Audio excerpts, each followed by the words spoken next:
Hi, everyone.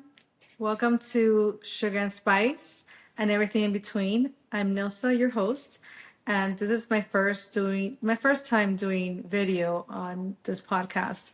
I've been doing this for the past year now, and I think I have like 5 or 6 episodes. But this year, I really wanted to concentrate and really go with it just to do video. So this is my first time doing it video wise, and let's see how this goes. Give me feedback. I'm always open for all types of feedback, good and bad. Better good than bad. But today's episode, I want to piggyback on the first episode, which was fresh start. And my word of the year, if you those of you that heard the last podcast, it was more on the word that I chose for the year. Every year I pick something new. 2025 was peace, and definitely brought a lot of peace in my life.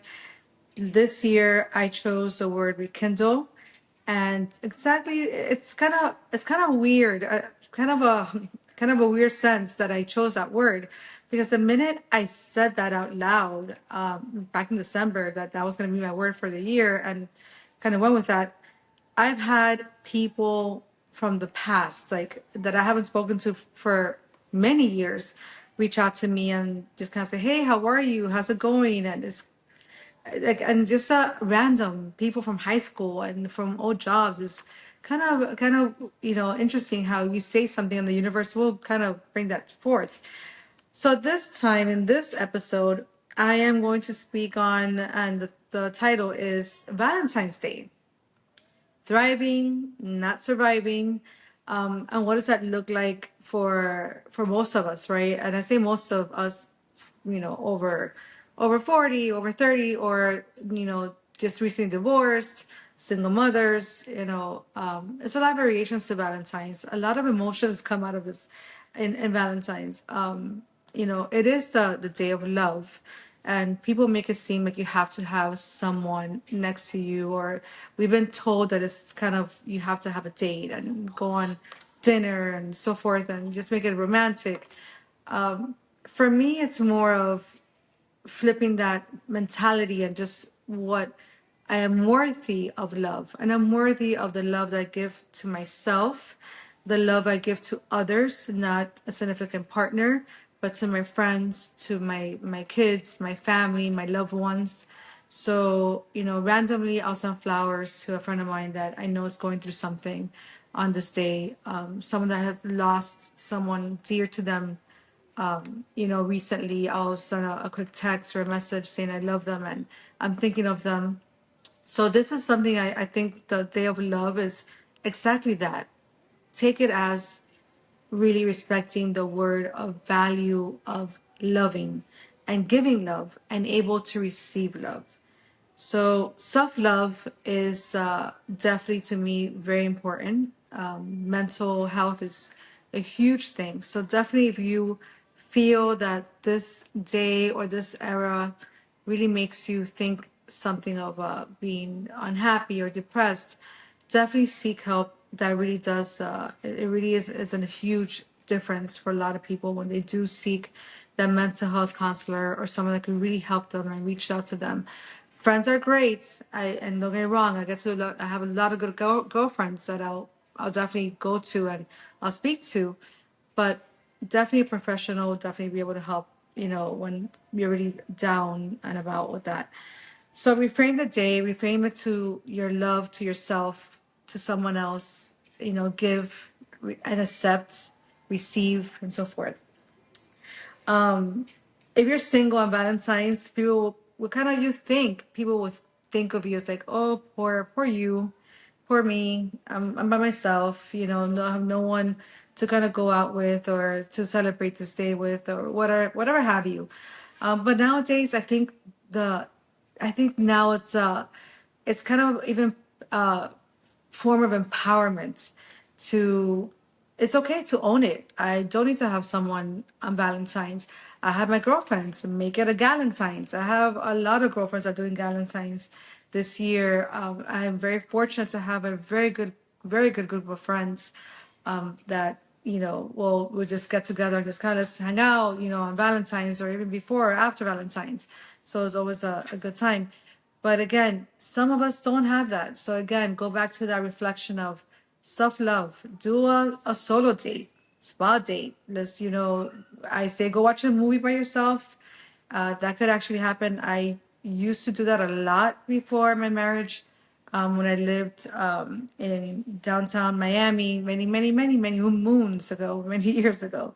I used to go by myself to dinner and in my early 20s. And that really gave me a lot of power of confidence to be okay in my own skin and my own way to do things. So if you're single on Valentine's, congratulations. And maybe in order. You have saved yourself an emotional energy to be wasted. So situationship and a dinner you really don't want to be in.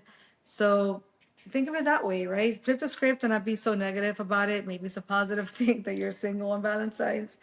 And like I said, we were always taught to be fulfilled and to be chosen. And at the end of the day, it's if someone chooses to be with you, that's great, respect it 100%. I will say that, I have my boundaries, so I'm very selective on who I give my energy to.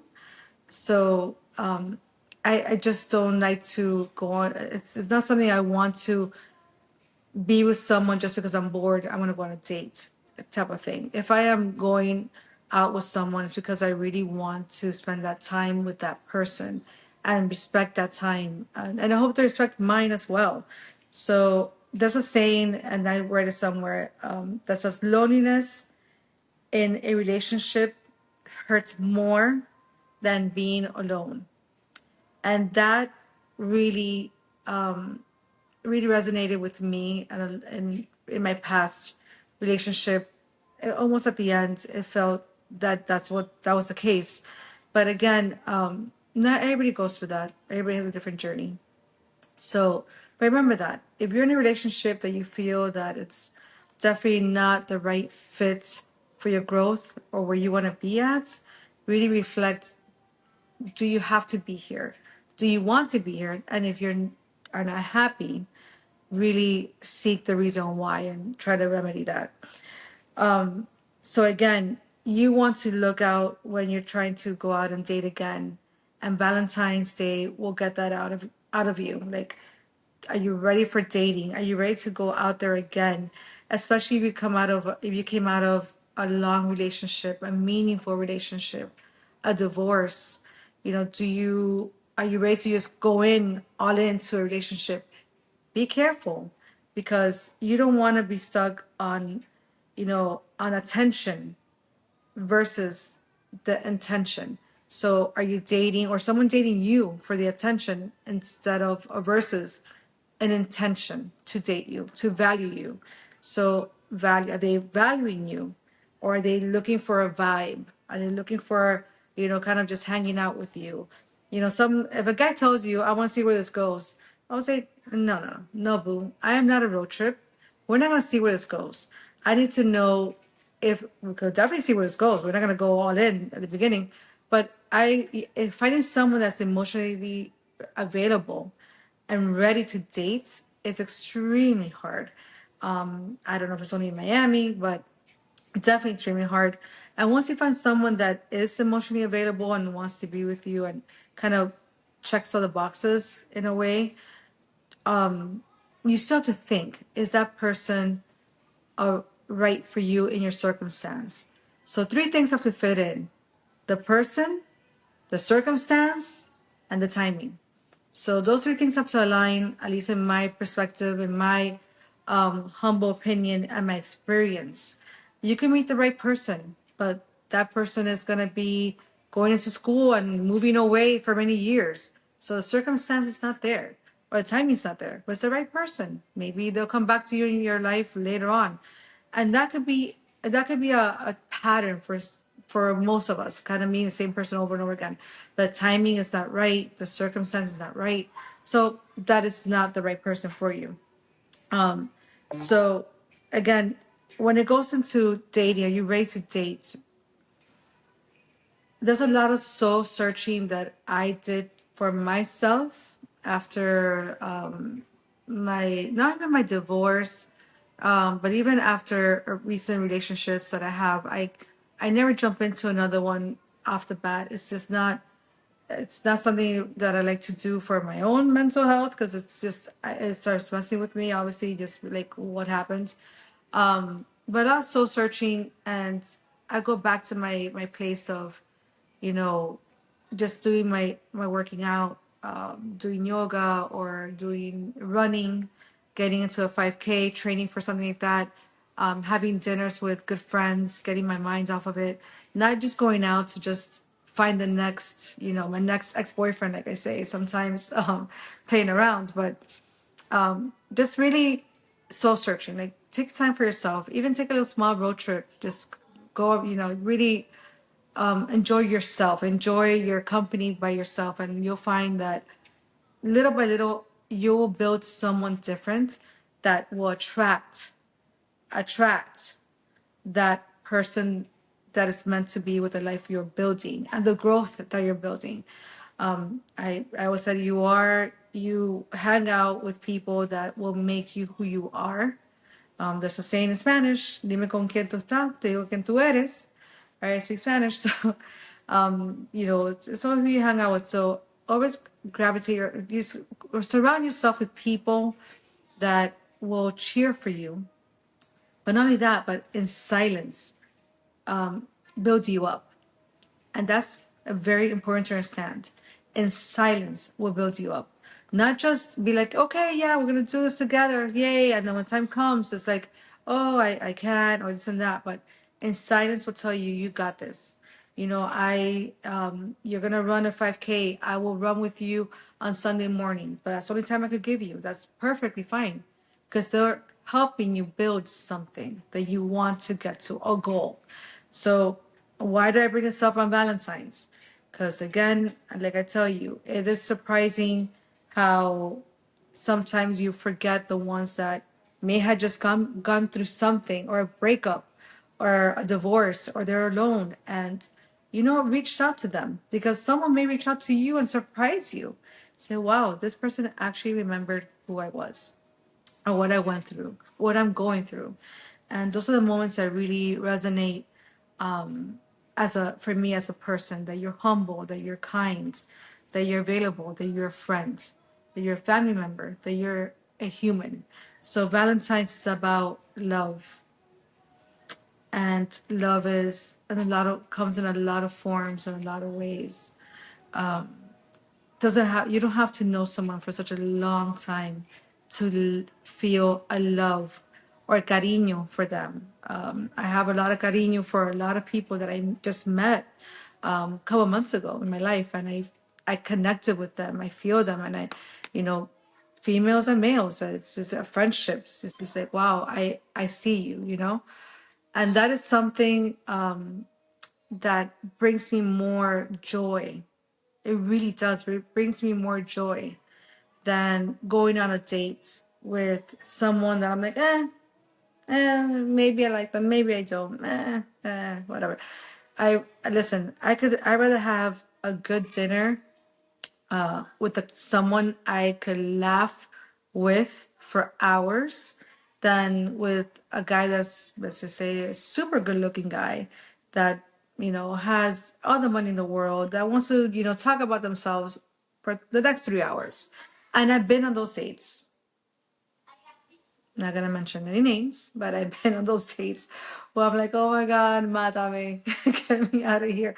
I do have, I think, I'm not gonna say my tricks and trade, but I do have code words where I'll be like, I'll text one of my girlfriends. I'm like ASAP, get me out of this, call me, whatever.